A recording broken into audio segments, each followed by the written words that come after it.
com os Grace, com os melhores Graces que já existiram, né? Desde o velho Hélio ao Carson, ao Hollis, ao Reison, que eram figuras muito boas de luta. E o Hollis, um ser humano também maravilhoso, morreu de asa delta precocemente. Mas naquele tempo o jiu-jitsu não é como é hoje, que é praticamente quase uma luta olímpica. Naquele tempo você aprendia para sair no pau. Como não tinha campeonatos de luta para valer, de mão limpa, conclusão, você ia para a rua provocar gente grande, só para dar demonstração de que não adiantava o tamanho do cara, se ele não soubesse nada, ele era uma criança na tua mão. Desafiava outras lutas também? Outras lutas. Eu me inaugurei no Jiu-Jitsu Grace, indo para dentro da senzala que funcionava ali atrás do Canecão no passado, e que era o melhor grupo de capoeira do Rio de Janeiro. Então nós invadimos a senzala, no meio de um campeonato, chamamos todo mundo pro pau, aí diz, olha, dança é dança, luta é luta, vocês são bons de dança, agora não aguenta 1 minuto e meio se a gente partir para dentro. Aí foi aquela coisa de calma, mas era assim em qualquer lugar. Se você fosse à praia e alguém não tirasse uma onda, ou você não mexesse com uma menina muito gostosa e o cara dela não se levantasse imponente, viesse e tal, você não ficava satisfeito sem botar o sujeito no chão, esfregar a cara na areia e dizer, você é um palhaço, olha só, homem pra você sou eu, aquelas idiotices dos anos 70. E aí eu fui naquela história toda, me meti com muita coisa errada. Vários amigos meus foram presos e levados para Ilha Grande. Eu escapei por pouco, porque tinha ido a Niterói. Quando eu voltei, disseram, corre daqui, porque eles estão passando o pente fino. Aí eu fui me refugiar em Niterói, fiquei 3 meses lá e voltei para Manaus. Voltei para Manaus muito, muito angustiado, com uma vontade de morrer, uma impressão de que a minha vida não fazia sentido e que não havia nada, nem proposta alguma que fosse dar um significado legal para mim. Por que isso? Um vazio inexplicável, um desejo de morrer, uma oquidão existencial. E quanto mais eu achava que as coisas que preenchiam a vida e que todo mundo dizia que a eles fazia bem, e eu provava de tudo, todo dia, o dia inteiro, e eu só ficava cada vez mais vazio, me fez voltar para Manaus querendo um novo projeto de vida. Aí eu falei, bom, eu preciso namorar, porque eu nunca namorava, eu só ficava com uma mulher depois da outra, mas namoro, relação, intimidade, carinho, eu não tinha tempo para isso. E nunca fui emulado emocionalmente e sentimentalmente nesse sentido. Aí eu falei, preciso trabalhar, porque eu ganhava dinheiro vendendo muamba com um amigo meu, né? A gente ia pegar muamba lá no meio do Rio Negro, em Manaus, para vender para os ricos da cidade. Depois de um tempo eu comecei a vender microfilme, que era um ácido que tinha muito nos anos 70, LSD, microfilme, essas coisas assim, para fazer uma grana. E uma coisa que eu fazia, que era assalto à mão desarmada. Eu andava por aquelas ruas da Avenida Atlântica. Naquele tempo não é como hoje. Hoje é um negócio decadente.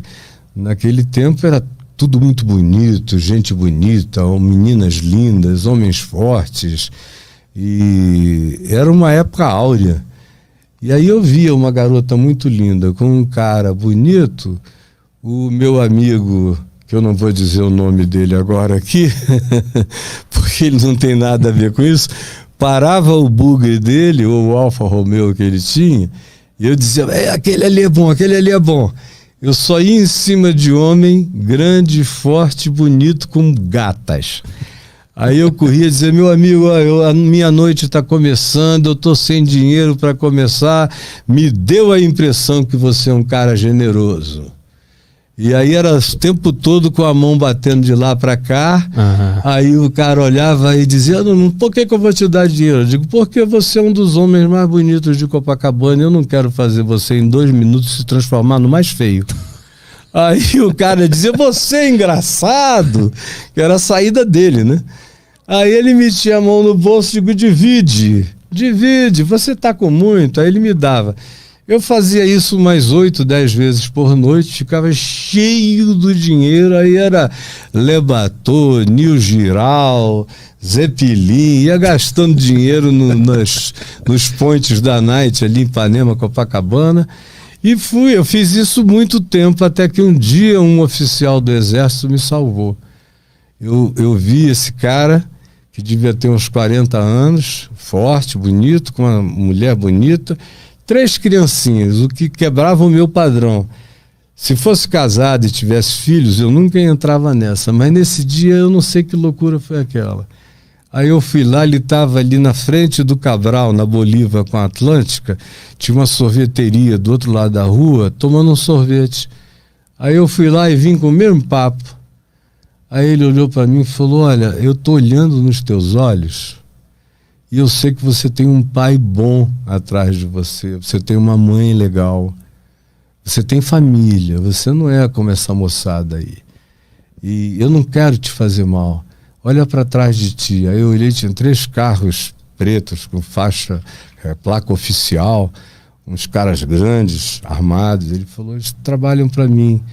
Eu sou major, assim, cumpro as funções tais.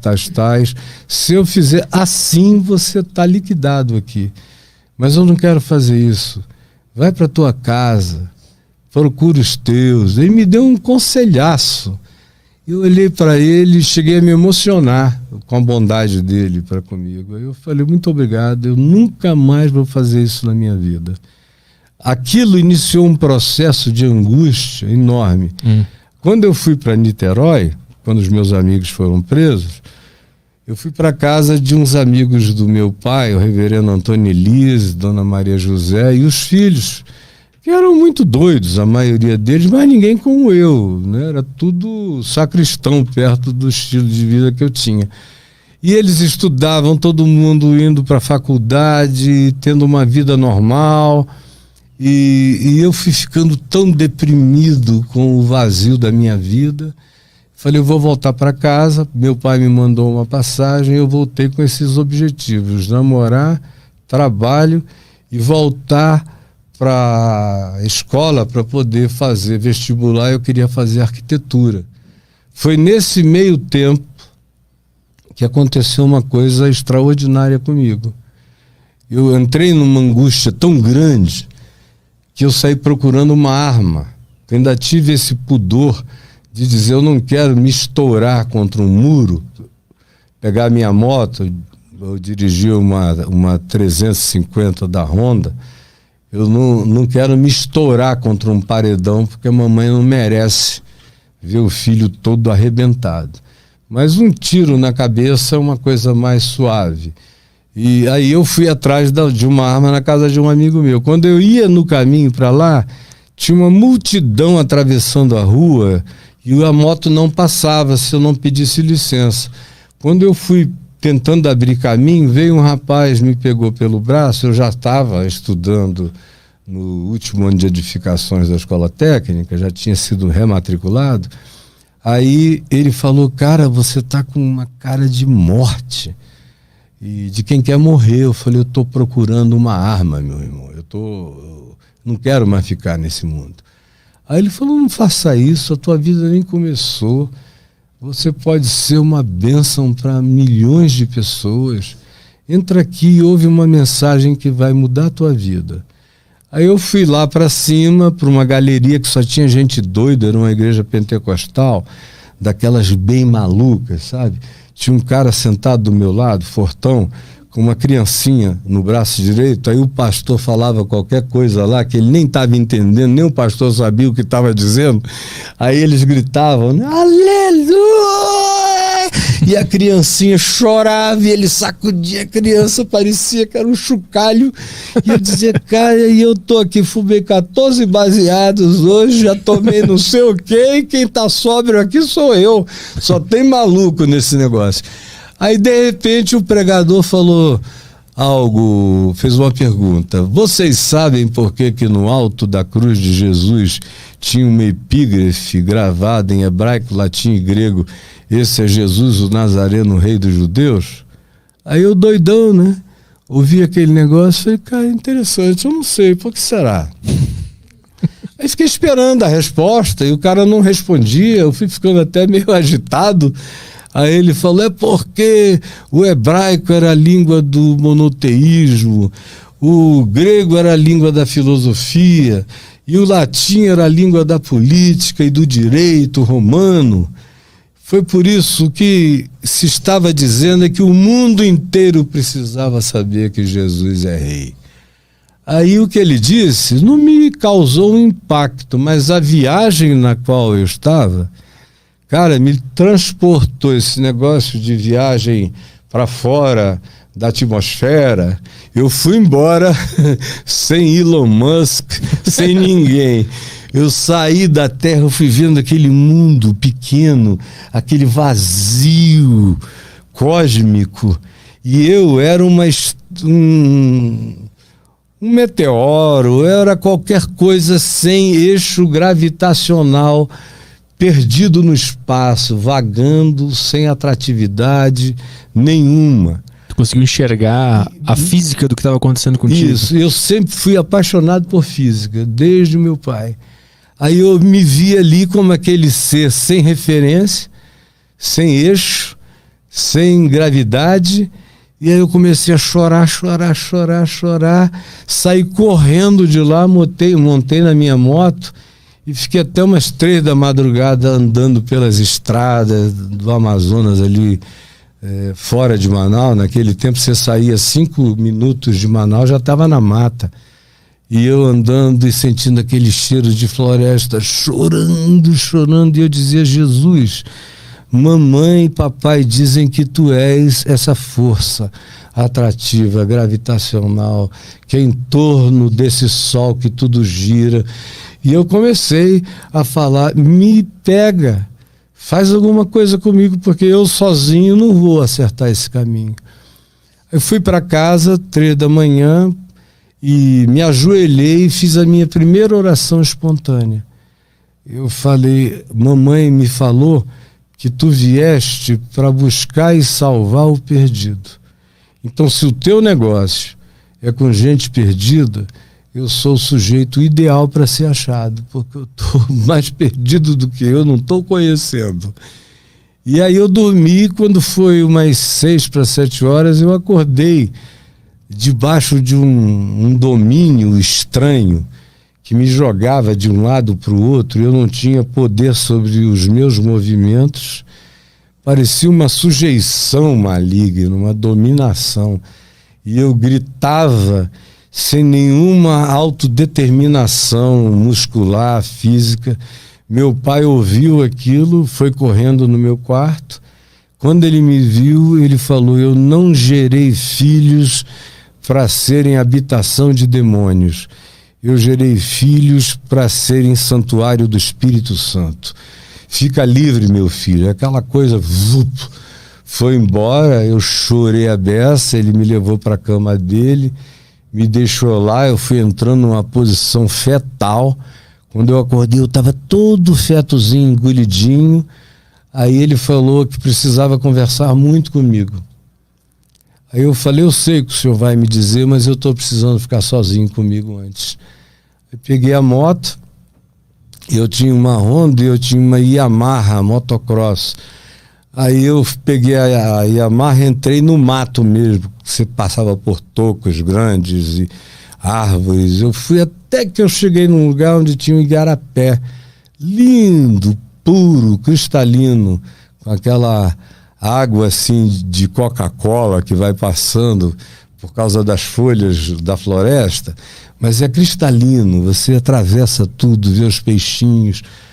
Aí eu entrei ali e falei, Jesus, agora somos eu e tu.